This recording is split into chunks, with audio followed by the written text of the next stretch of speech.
What is your deepest, darkest secret? Story 1. I couldn't pick up the pieces after my divorce. Would go weeks without showering or brushing my teeth. I found my baby blanket from my youth in a trunk and wrapped it around myself that night. Best sleep I had had in years. I keep it in my bed since then. I am a 42-year-old man. Story 2. I've lived a boring, non-secretive life. But my great-grandfather once told me a story of when he killed a man with a baseball bat for trying to rob the bar that he owned. And the regulars of the bar stashed the body somewhere and nobody ever talked about it again. He then put his finger to his mouth and said, "Shh, don't tell anyone." So there you go. Sorry, Gramps. Edit. This happened in Brazil back in the 60s. Gramps is long gone. Did it really happen? I have no idea, but it was Brazil. Something similar to that probably happened during the time it took me to type this edit out. Brazil do be like that. Story 3. I stole my brother's Ghostbusters t-shirt and made an email account from the shirt napper to ransom it back to him as a mystery for him to solve. Unfortunately, he died a few weeks later before never noticing the emails. Story 4. When I was maybe 7-ish, I went to the grocery store with my mother. When she was checking out, I went to turn the gumball machine to see if anyone left quarters in there and didn't spin it all the way. Well, one of them was broken and I spun the sucker until my pockets were full of gumballs. When we got in the car, my mother asked what was in my pockets, and I told her nothing. She still knows nothing to this day. She did, however, say, "If one of those machines was broken and you just kept turning them, that's stealing." I sure fooled her. Story 5. My dad had a pot pipe made of wood in the garage. I used to smoke out of it all the time because he didn't realize I knew it was there. Anyway, I didn't have a lighter one day, and I used a blowtorch in the garage to smoke out of it. Completely destroyed the pipe.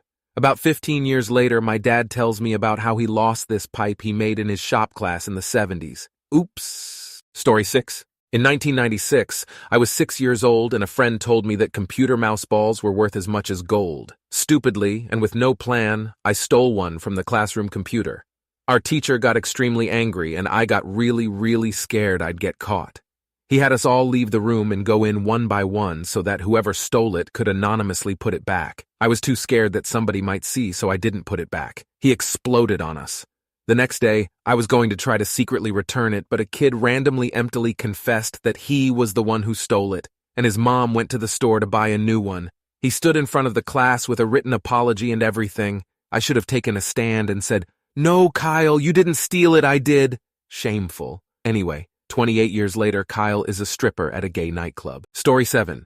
Live in the only major urban center in a very rural area where there's all kinds of suburbs, road construction, gravel pits, etc. Whenever I see heavy equipment that doesn't get moved or is left unattended, I sneak into the work site at night, climb in the always unlocked bulldozer, or whatever the fuck it is, and proceed to lay on the horn in the dead of night before scrambling away. It has been a decade since I started, and I think now I've honked the horns of just about every type of heavy machinery that has one. Story 8. Everyone at my job tells me everything, complains about each other to me, and I just agree with whatever they say, regardless of what I actually think. Nothing feels real to me, and I sometimes wish I could be hit by a car on the way to work, so I could be out for a week or two. Story 9. I did some super sketchy spying on a girlfriend and discovered her plan to kill me and run off with her affair partner. Edit for the quick version. Figured she was cheating, which she went to great lengths to deny. Rolled the dice on my gut, and decided the risk of being a complete piece of shit was worth it. Had a close friend give me a crash course with some extremely intrusive tech, and confirmed the affair, of course, but then discovered she was spending a lot of time figuring the exact amount of tetrahydrozoline it would take to kill someone with my specific height and weight. She tried once and missed me, got my best friend instead. Less than 36 hours later, he was in the ER. She evidently tried it again a few months later when we both had COVID and locked ourselves in for 2 weeks. They're married now. My friend has to take a pill for the rest of his life, and as long as I live, I'll never again underestimate how needlessly cruel people can be, even when they're telling you to your face that they love you. Story 10. In 3rd grade, I cheated on my history exam. In 4th grade, I stole my Uncle Max's toupee, and I glued it on my face when I was Moses in my Hebrew school play. In 5th grade, I knocked my sister Edie down the stairs, and I blamed it on the dog. When my mom sent me to the summer camp for fat kids, and then they served lunch, I got nuts, and I pigged out, and they kicked me out. But the worst thing I ever done, I mixed a pot of fake puke at home, and then I went to this movie theater, hid the puke in my jacket, climbed up to the balcony, and then I made a noise like this, wah, wah, wah, wah, and then I dumped it over the side all over the people in the audience. And then this was horrible. All the people started getting sick and throwing up all over each other. I never felt so bad in my entire life. Story 11. Back in the day, I would go to Walmart and Kmart and wipe the hard drives of every PC on display once every 2 or 3 weeks. I did this for a couple of years. I taught a friend to format from the C prompt, and he started doing it too, and he taught a person. After a while, all the PCS on display at the megastores for like 20 counties around us were periodically being formatted and erased. Years later, I was talking to a guy who had worked for Walmart for like 30 years, and he was telling me how someone used to format all the PCS in the 2 Walmart he worked in. He worked in the 2 counties I frequented most. Funny thing was they actually set up a sting operation to catch the felonious formatter, and dude was paid overtime to walk the electronics section as a plain-clothed customer for like 3 months and never caught the person, even though I'm pretty sure I was still formatting the drives periodically. Somehow we missed each other. Ha ha ha. For the record, I was only blowing off steam and figured that what I was doing was harmless shenanigans. I've never been in any kind of trouble with the law, and I didn't grow up to be a serial killer. But every now and then when I walk through a PC store, I get the itch.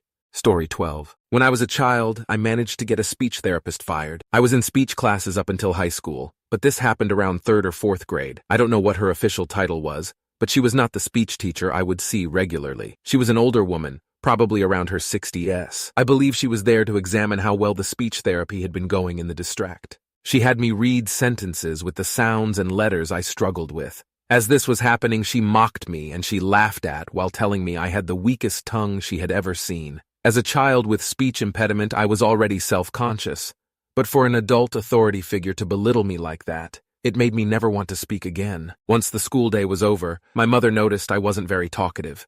Eventually, I broke down and I told my mom about the whole situation. She called the district and threatened legal action. We were notified soon after that the woman had been fired.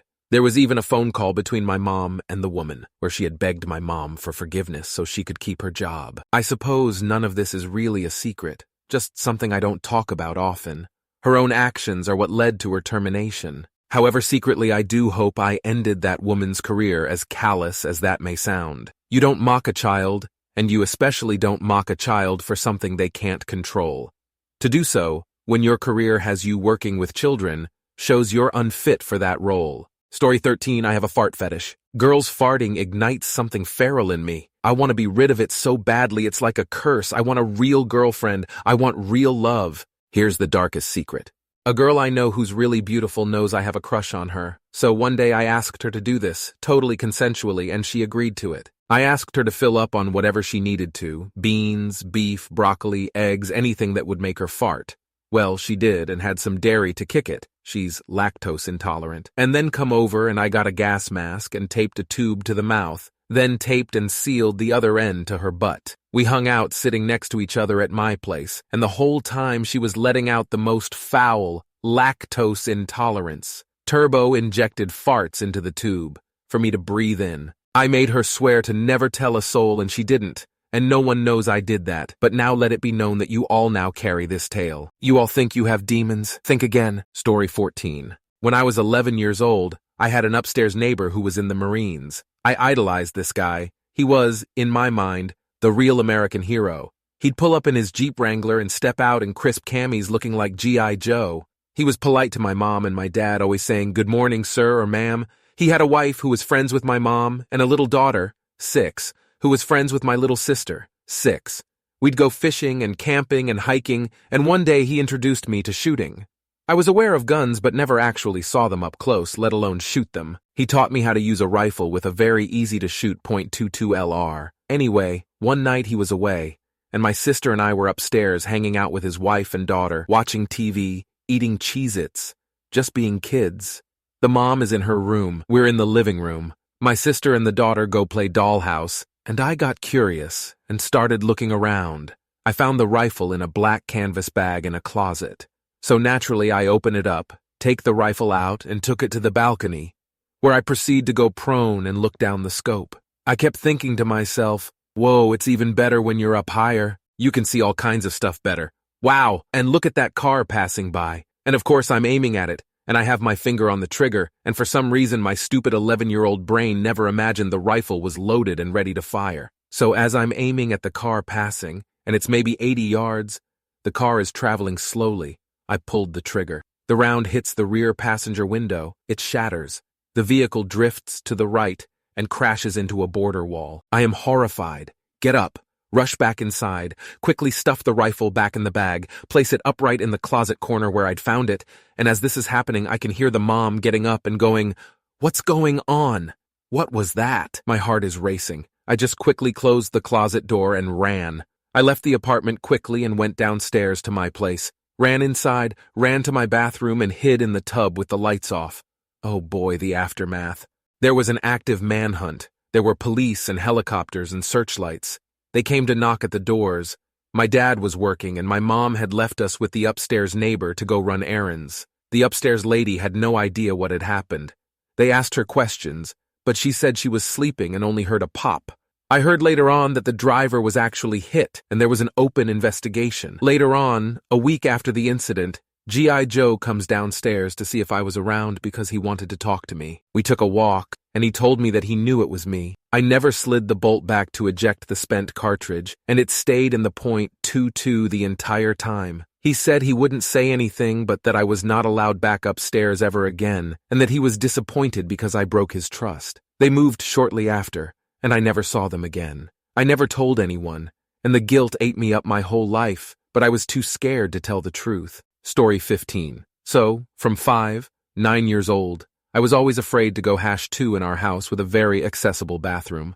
I would hold it for hours, to the point of crossing my legs and holding on. I would therefore have a brown streaks that my mom had to clean, until one day it all became too much and my dad screamed, "You want to act like a dog? Then I'll treat you like a dog!" And he rubbed the soiled underwear in my face. I did stop because it was so humiliating. Discovered 36 years later in therapy that he was most likely sexually abusing me in the bathroom. I've never told another soul this. Story 16. When I was much younger, like 13 I want to say, some random kid on Discord sent me a Tor link. Me being the young child I was who liked computers, I of course had Tor. This other kid who I had played games with for a whole day had sent me a link to child prawn. I mean, it was bad. I have never blocked someone and uninstalled a program faster in my life. The face of one of the kids on the site is still solidly in my mind even many years later. The look of just pain haunts me. People are really just fucked up, man. Story 17. I have many, but the first one that comes to mind is successfully hacking into Pete Doherty's email account in 2004. Logged into his Messenger account with the same details, and immediately got spammed with messages from concerned friends who were notified of the login. He was either on a bender or in rehab at the time. Saw loads of names of relatively famous musicians of that era. I panicked, logged out, and sent an email to his manager apologizing profusely and promising I would never do it again. No, I didn't read any of his emails. I was mostly too shocked that I'd succeeded. Story 18, I got a few. I like my best friend's wife. It's really fucking terrible, but I don't know if I'd stop myself if anything were to happen. I despise most of my family. They're all losers. I hate to be that way, but it's true. A lot of them have kids when they have no business being parents at all. I put on an act every time I'm around them. Sometimes I want to tell them how I really feel, but if I did, most of them probably wouldn't talk to me anymore. I pretend like I have my shit together in front of everyone, but really I'm racked with mental illnesses and crippling loneliness. I'm under a nauseating amount of stress, but act like everything's a-okay. Story 19. I'm 54 years old. I was physically or sexually abused throughout childhood into mid-teens by various adults whom I should have been able to trust. And I have a pretty heavy case of schizoaffective disorder. I've chosen to not have any kids. I've lived in fear of what damage I might do if I did have kids. My father once bragged that, "You'll see, you'll fuck your kids up just like I fucked you up. It's the way of the world. Like tormenting children was as natural as eating." He was right in this. All that ugliness and torment he inflicted wormed its way well into my psyche. I could be the monster he only dares to dream of. But no, his legacy, his name, his genes, his abuse will all die with me. Sorry, Pops, I'm just not interested in the family business. Story 20. I am massively kinky to the point of writing erotica and making guides on BDSM topics. My girlfriend knows I'm kinky but doesn't know about that, or the fact I have an account on kinky social media / Reddit. I still write, post, and talk to people because the vanilla bits of my relationship have gotten kind of boring. But I never cheat on her, and I don't flirt with people. I'm in this weird limbo purgatory of kink that I can't engage with it how I want but don't want to try and just cut it off. I don't really understand how important or not kink is to me happiness, and it's been tough to figure out. Things haven't been going incredibly well with my relationship foe. Other reasons, as I try to grapple with whether I are not incompatible with this girl, sexually and otherwise. And for the record, things are fine. Realistically, it's not a bad relationship by any stretch. It's this undercover dread I feel and have a hard time discussing with her for various reasons. In general, we have a perfectly happy vanilla relationship. I just don't know if I need sprinkles.